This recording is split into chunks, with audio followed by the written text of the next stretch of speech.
Viewers எல்லாரும் வணக்கம். Pass 9 டே 66 ஓட ரிவ்யூ பற்றி பார்க்க வரோம். அமித் வினோத் கார்டனில் உட்காந்து சாப்பிட்டுட்டு இருந்தாங்க. அண்ட் பார்வதி கமருதீன் வழக்கம் போல் பார்த்தீங்கன்னா அவங்க மைக்கு போடாமல் ரன்னிங் ஓடிட்டு இருந்தாங்க.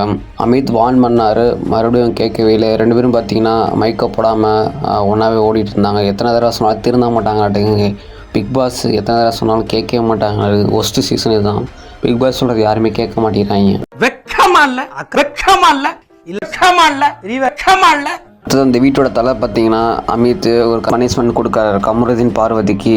எங்கள் மைக்கு போடாததுக்கு நான் ஒரு பனிஷ்மெண்ட் கொடுக்குறேன். நீங்கள் பார்த்தீங்கன்னா வாரம் முதல்ல ரெண்டு பேர் யாரும் பேசக்கூடாதுன்னு ஒரு பனிஷ்மெண்ட் போடுறாரு. பட் இந்த பனிஷ்மெண்ட்டை அவங்க அப்செட் பண்ணலை. இது எப்படி நாங்கள் பேசக்கூடாதுன்னு எப்படி அப்செட் பண்ணலான்னு சொல்லி பார்வதி ஆர்கியூமெண்ட் பண்ணாங்க. ஃபைனலி பார்த்தீங்கன்னா அவங்க என்ன சொன்னாங்கன்னா, ஸோ எல்லா கண்டஸ்டன் பட் இது பாசிபிள், பேசாமல் எப்படி இருக்க முடியும்னு சொல்லி கடைசியாக பார்த்தீங்கன்னா சமையல் டீமை தவிர இது எல்லா இதுலேயும் ஒர்க் பண்ணு சொன்னாங்க. பட் அந்த கண்டிஷனை கூட அப்செட் பண்ணிக்கல. அதெல்லாம் அமித் பார்த்தீங்கன்னா அவர் சரி நீங்கள் ஃபாலோ பண்ணலன்னு நான் சாப்பிட மாட்டேன், பச்சை தண்ணி வேறு எதுவும் சாப்பிட மாட்டேன்னு சொல்லி அவர் ப்ரோட்டஸ்ட் பண்ணுற மாதிரி அறிவிச்சார். அதுக்கப்புறம் பார்த்தீங்கன்னா கமருதீன் பார்வதி அப்செட் பண்ணிக்கிட்டாங்க. ரெண்டுத்தையும் அப்செட் பண்ணி சார் நாங்கள் ரெண்டு பேர் பண்ணுறோம், தீமை திறமத்து எல்லாத்தையும் பண்ணுறேன்னு சொல்லி அப்செட் பண்ணிக்கிட்டாங்க. அடுத்த கேஸ் பார்த்தீங்கன்னா ஆதிரை அண்ட் எஃப்சி மேலே குற்றச்சாட்டு வைக்கிறாங்க.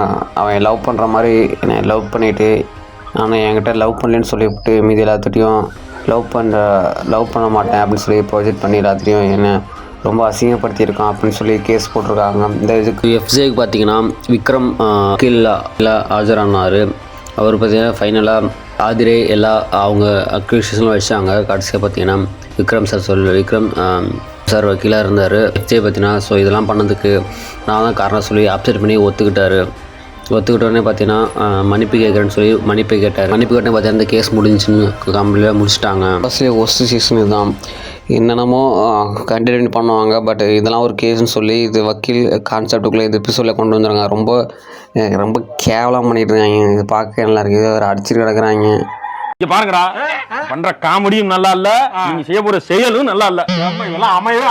காலையில இருந்து ஜோக் போட்டு நீ தான் ஒரு ஜோக் விழுந்திருக்கு. ஏன் போடாதீங்க கத்திட்டு கிடக்குறாங்க. கேஸ் முடிஞ்சதுக்கப்புறம் பார்த்தீங்கன்னா எஃப்சிஎன் ஆதிரை பார்த்தீங்கன்னா மறுபடியும் எப்படி என்னோட ஆர்கியூமெண்ட் வைக்காமல் எப்படி என்னோட விட்னஸ் பேசாமல் எப்படி க்ளோஸ் பண்ணலான்னு சொல்லி அமித் கூட சண்டைக்கு போகிறாங்க. என்ன கருமன்னு தெரில, இப்படி தான் மாறி நடந்துக்கிட்டே இருக்குது. எபிசோடு பார்க்கவே ரொம்ப இன்ட்ரெஸ்டாக இல்லை. பட் என்ன பண்ணுறதுக்காக பார்க்க வேண்டியதாக இருக்குது. இந்த மாதிரி காமெடிலாம் பண்ணாதீங்க, அப்புறம் நான் வேற மாதிரி மண்டை சூடாகி வேற மாதிரி நான் ஆயிடுவேன். மறுபடியும் பிரச்சனை வந்துக்கிட்டே இருக்குது. இதெல்லாம் ஒரு கம்ப்ளைண்ட் சொல்லி ஒரு பிரச்சனை எடுத்துகிட்டு வந்துட்டு இருக்காங்க. அடுத்த கம்ப்ளைண்ட் வைப்பாங்க பார்வதி எஃப்சி ரெண்டு பேரும் பார்த்தீங்கன்னா கான்வர்சேஷன் வைப்பாங்க. என்னைய மேரிடான உமன்ஸ் அண்ட் கம்பேர் வச்சு டேட்டிங்கோட பண்ணான்னு சொல்லி கம்ப்ளைண்ட் வைப்பாங்க. இந்த கேஸில் பார்த்தீங்கன்னா பார்வதி வின் பண்ணிடுவாங்க. இதெல்லாம் ஒரு கேஸுன்னு கொண்டு வந்துருக்காங்க. இதெல்லாம் எபிசோட் பார்க்க நம்மளே டென்ஷன் ஆகுது. என்ன பண்ணுறது, கண்டென்ட்காக போட வேண்டியதாக இருக்குது. கண்டிப்பாக பார்த்தாகணும். ஸோ இதுதான் பிக் பாஸ் டே 63 ரிவ்யூ. ஸோ மற்றொரு வீடியோவில் பார்ப்போம். Thank you friends.